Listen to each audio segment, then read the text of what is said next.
labda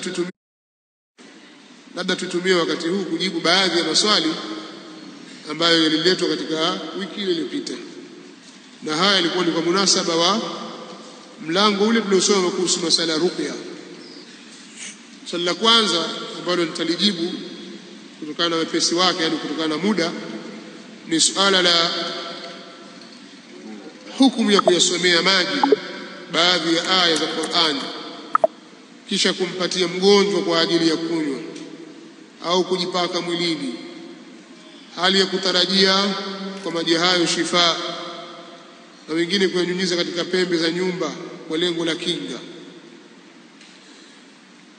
Jambo hili kwanza inafahamika kwamba ruqya kisheria ni jambo ambalo limeruhusiwa na kuhimizwa kusomea au kumsomea mgonjwa sehemu katika Qur'an au baadhi ya adhiya ambazo ni maathura kutoka kwa Mtume sallallahu alaihi wasallam, bali wanawachuoni wameruhusu dua yoyote ile maadamu haipingani na maneno ya kisheria. Akasomewa mtu kwa lengo la kumtakia shifa, basi hilo ni jambo lenye kujuzu. Na ruqya ina taratibu zake kisheria, kwa hiyo mtu atakiwa azichunge. Kuna dhawabit ambazo mtu atakiwa azichunge. Sasa suala la kusomea maji, mtu anasomea maji baadhi ya suwar kama almuawwidhatain, qul a'udhu birabbil falaq na qul a'udhu birabbin nas au qul huwa Allahu ahad, suratul ikhlas au suratul fatiha, au mwisho aya za mwisho za suratul baqara au aya za mwisho katika suratu al-imran au ayatul kursi au sura nyingine yoyote, kisha akampa mtu mgonjwa anywe au ajipake. Jambo hili wamekhtalifiana wanawachuoni, na sababu ya kukhtalifiana ni pia kukhtalifiana kwao juu ya usahihi na udhaifu wa hadithi. Kuna hadithi ya Thabit bin Qais ambayo ameitaja al-Imamu Abu Daud katika kitabu al-Tibbi katika sunani yake. Baadhi ya wanawachuoni wanaona kwamba hadithi hiyo haikuthibiti, lakini Mtume sallallahu alaihi wasallam aliyasomea maji akampa Thabit. Alhasil ni kwamba hadithi hii kuna khilafu juu ya usahihi wake. Sheikh Al-Albani rahimahullahu ta'ala ameidhoofisha hadithi hii. Pamoja na hivyo, ulama katika maulama wa ahli sunnah wal jamaa wameliruhusu hili jambo, kama al-Imamu Ibn al-Qayyim rahimahullahu ta'ala katika Zadul Ma'ad kwa juzuu ya 4 ukurasa wa 358.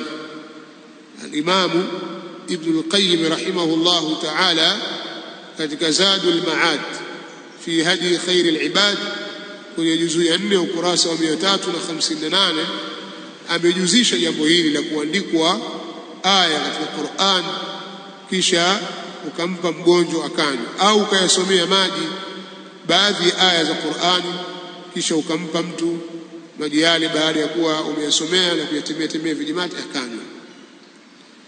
Kadhalika hilo limejuzishwa na wengineo katika wanawachuoni wa zama za sasa pia, kama Sheikh Muhammad ibn Salih al-Uthaymeen katika liqa'u al-bab al-maftuh, ni risala imeandikwa sehemu. Sasa ilikuwa ni mahojiano wakiulizwa maswali katika vipindi maalum ikakusanywa, ilikuwa ni risala, ni kitabu. Sasa hivyo hivyo al-lajnatu ad-da'ima lil-ifta katika juzuu ya kwanza, nakumbuka sikumbuki safha, lakini wamelieleza hili kwa kirefu. Lakini pia hoja yao ni hadithi ya Thabit bin Qais ambayo lajnatu ad-da'ima kiongozwa na Sheikh Abdul Aziz bin Baz na wengineo kina Sheikh Bakari Abu Zaid wamo katika hilo, wakalikubali jambo hili.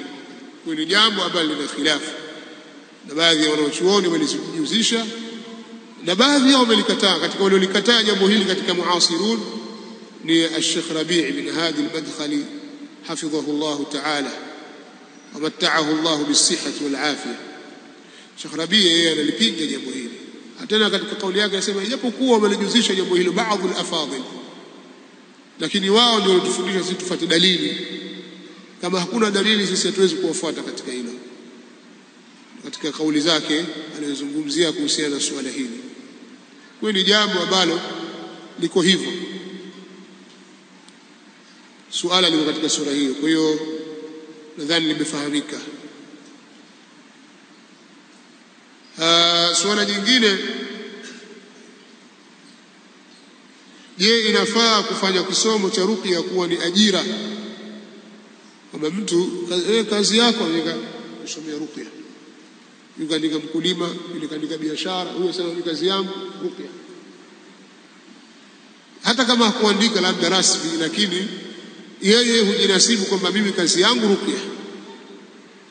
Hili jambo pamoja na kwamba ni jambo lililoruhusiwa na sheria, kusomea wagonjwa almusabin imma bilain au bisihri au bilmas na vinginevyo, sheria imeruhusu watu wafanye namna hiyo kuwasaidia ndugu zao.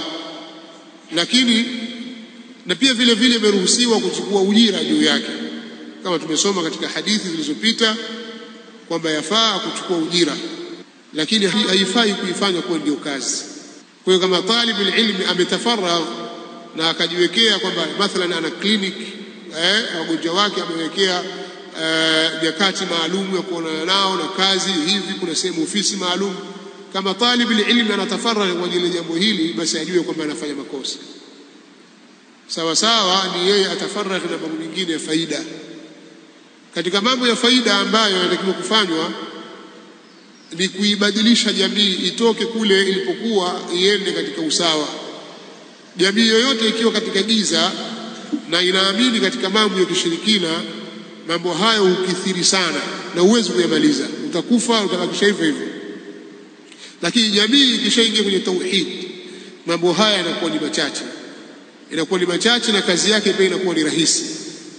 Itakuwa rahisi kwa sababu zifuatazo. Kwanza, idadi ya watu wenye shirki au wenye sihri itapungua au itatoweka kabisa. Kwa hiyo hakutakuwa na masuhuri. Ikifanyika da'wa na dawa ikaingia kwa watu, basi sihri itapotea kwa watu au itapungua. Na mujitamaa wowote ambao hakuna da'wa na hakuna tauhid, sihri itakuwa ndio chakula usiku na mchana, asubuhi, mchana, usiku, watu ni sihri. Kila kitu wataamini sihri.